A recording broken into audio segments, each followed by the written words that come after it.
El sumario de hoy viene cargado de misterio.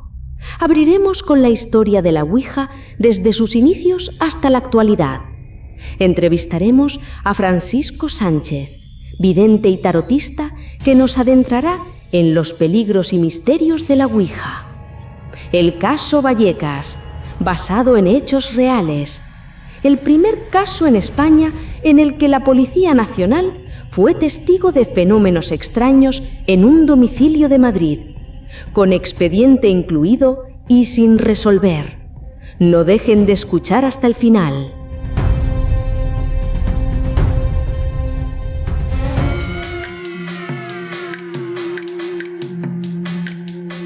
La historia de la Ouija es un fascinante viaje que va desde las salas de juegos victorianas hasta las pantallas de cine de terror, encapsulando la eterna curiosidad de la humanidad por el más allá.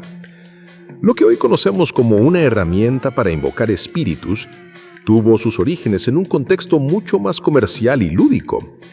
El fenómeno del espiritismo cobró una gran fuerza en Estados Unidos a mediados del siglo XIX. Las sesiones con médiums eran un entretenimiento popular y la gente anhelaba una forma de contactar directamente con los difuntos. Así surgieron diversas tablas parlantes que utilizaban punteros para deletrear mensajes. La Ouija, sin embargo, se destacó por su astuto marketing. En 1890, un grupo de empresarios de Baltimore, liderados por Elijah Bond y Charles Kennard, patentó una de estas tablas. La leyenda cuenta que el nombre Ouija fue sugerido por la propia tabla, en una sesión que supuestamente reveló que la palabra era una antigua palabra egipcia para buena suerte, una afirmación que resultó ser falsa. Una versión más plausible sugiere que fue la hermana de Kennard, Helen Peters, quien le dio el nombre. La Ouija se vendió como un simple juego de mesa, prometiendo a las familias una forma inofensiva y divertida de comunicarse con el mundo espiritual, y su éxito fue instantáneo. La popularidad de la Ouija se disparó en momentos de crisis nacional, como durante la Primera Guerra Mundial y la Gran Depresión. En estos periodos, las familias, golpeadas por la pérdida y la incertidumbre, buscaban desesperadamente consuelo y respuestas. La tabla ofreció una conexión, una pequeña esperanza en tiempos sombríos. Fue a partir de la década de 1960 que la percepción de la Ouija cambió radicalmente. De ser un juego de salón, pasó a ser un ícono del terror. La literatura y el cine, especialmente con películas como El Exorcista, 1973, comenzaron a asociarla con fuerzas demoníacas y posesiones. Se convirtió en un arquetipo del horror, una puerta de entrada a lo maligno. Esta nueva reputación, aunque aterradora, solo sirvió para aumentar su notoriedad y ventas. La empresa Parker Brothers compró los derechos de la Ouija en 1966 y la comercializó como el juego que responde preguntas, aprovechando la intriga que la rodeaba. Hoy en día, la Ouija sigue siendo objeto de debate.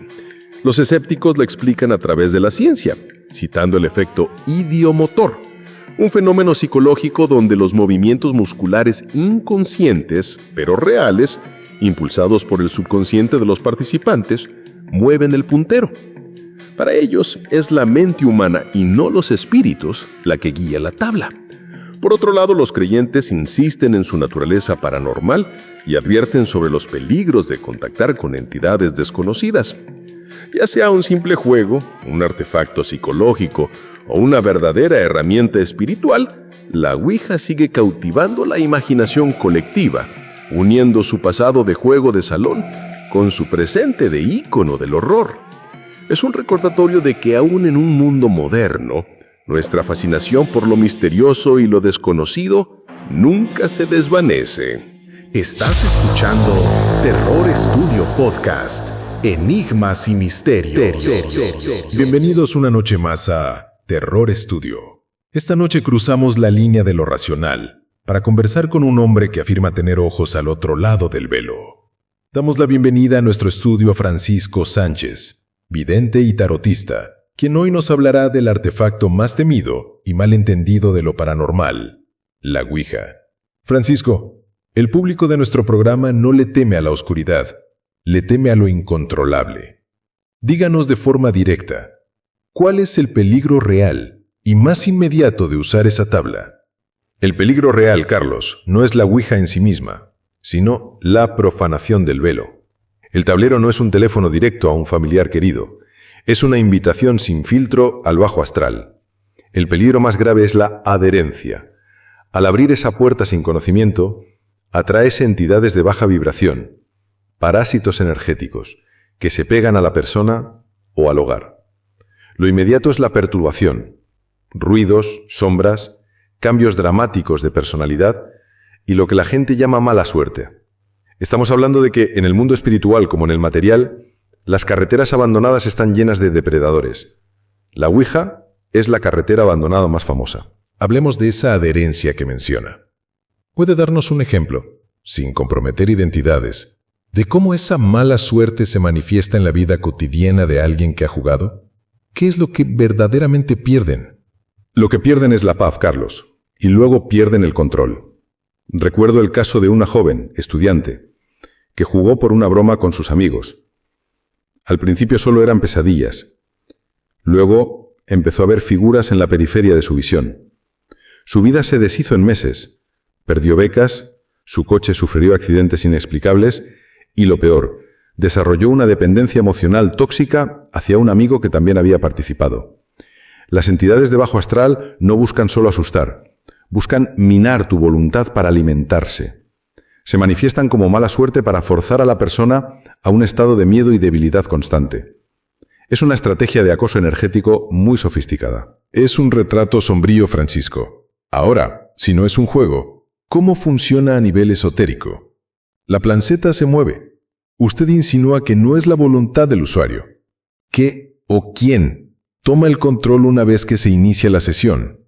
Al principio es la curiosidad, el juego. Es nuestro motor humano el que empieza a girar. Pero ese acto de fe, ese consentimiento, establece la conexión.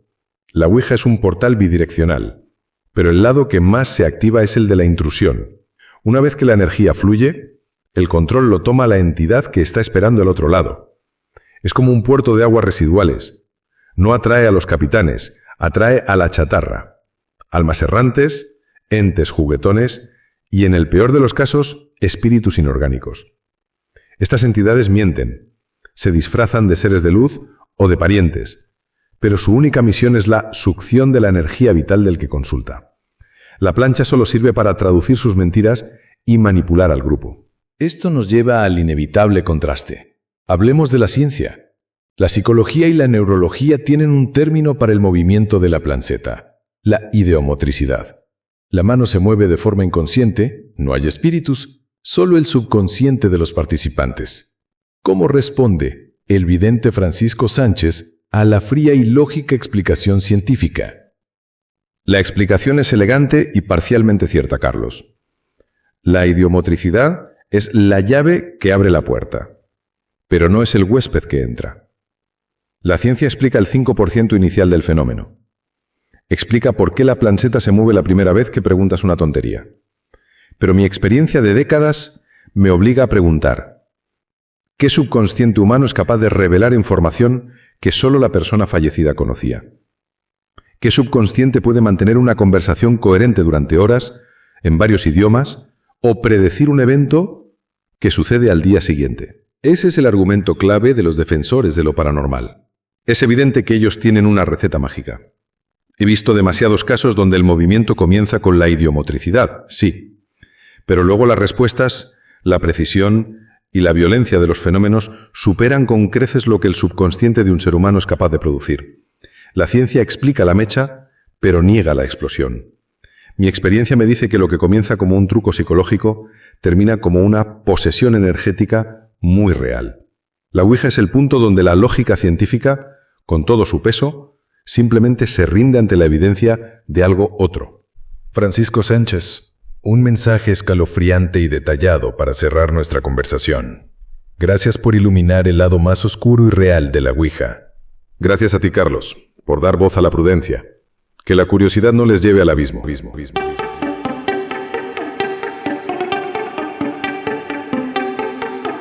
El caso Vallecas es, sin duda, la crónica más escalofriante que he cubierto en todos mis años de periodismo de investigación. Y lo es porque es el único en España que tiene el respaldo de un informe oficial de la Policía Nacional. No hablamos de rumores de pasillo, sino de un expediente sellado. Todo empezó con Estefanía Gutiérrez Lázaro, una muchacha de solo 14 años. Corría el año 1991. Estefanía y sus amigas, movidas por la curiosidad adolescente, se metieron en camisa de 11 varas al hacer la ouija. Lo que buscaban era contactar con el novio fallecido de una compañera. La sesión, celebrada a escondidas en el instituto, fue interrumpida bruscamente por un profesor. La familia cuenta que justo en ese instante, un vaho oscuro salió del vaso y se dirigió directamente al rostro de Estefanía. A partir de ahí, la vida de Estefanía y de toda la familia Gutiérrez Lázaro se convirtió en un infierno. La chica empezó a sufrir un deterioro físico y mental aterrador, convulsiones, alucinaciones constantes y el relato de ver figuras sombrías que la acosaban. Sus padres la llevaron a todos los médicos imaginables, pero nadie podía dar un diagnóstico. La ciencia se quedaba muda. El 14 de julio de 1991, Estefanía falleció.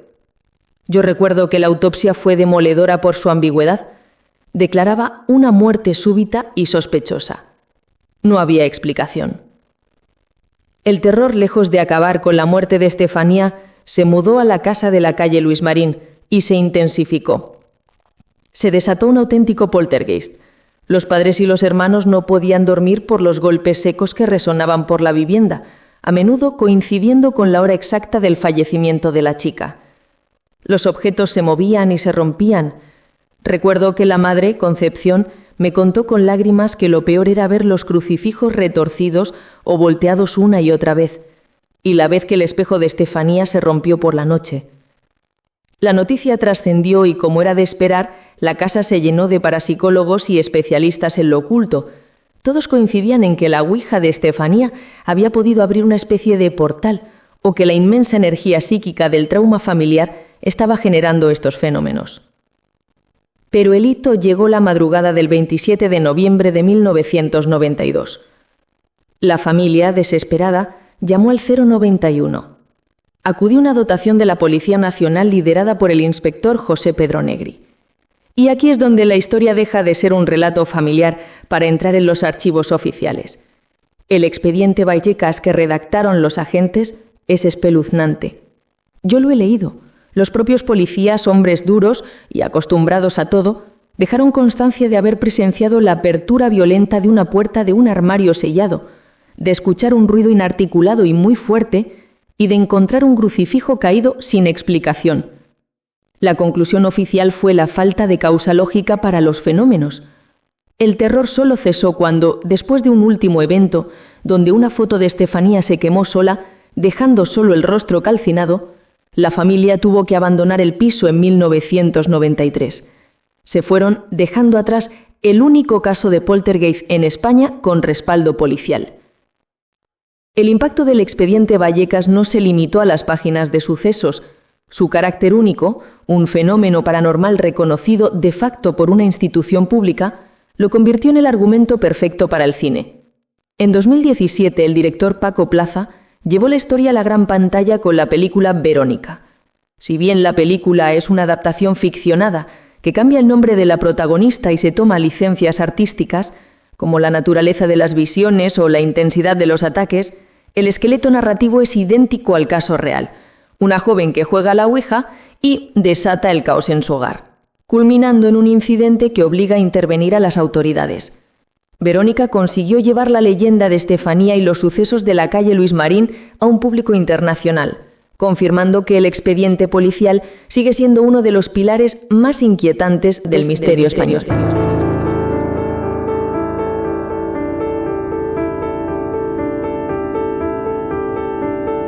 Y hasta aquí el capítulo de hoy. Esperamos que haya sido de su agrado. Pueden dar sus opiniones en la caja de comentarios. Agradeceríamos un like, ya que eso nos ayudará para continuar en este proyecto. Envíen sus comentarios y suscríbanse al canal es gratis. Soy Carlos González y les saludo de parte del equipo de Terror Studio. Un fuerte abrazo y hasta la próxima semana.